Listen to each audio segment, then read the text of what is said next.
10 நாள் கந்த சஷ்டி கவசம் படிப்போம். 11ஆவது நாள் ஒன்றும் நடக்கலை. சும்மா யூடியூப்ல பொய்யா சொல்றாங்க போல் இருக்கு. என்னைக்குமே ஒரு விஷயம் சொல்றேங்க, நீங்க தெரிஞ்சோ தெரியாமலையோ முருகான்னு ஒரு கை பூ எடுத்து முருகனுக்கு போட்டுட்டீங்கன்னா 7 ஜென்மத்துக்கும் அந்த புண்ணியம் உங்களை விட்டு போகாது. இது உண்மை. ஆனா அந்த புண்ணியம் நமக்கு வரணும்னா அதுக்குன்னு சில காலகட்டம் தேவை.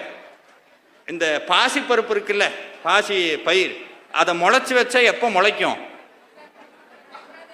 3ஆவது நாள் 4ஆவது நாளே முளைஞ்சு. தேங்காய் தென்னை இளநீரை புதைச்சி வச்சா எப்போ முளைக்கும்? ஒவ்வொன்றுத்துக்கும் காலம்னு ஒன்று இருக்கு.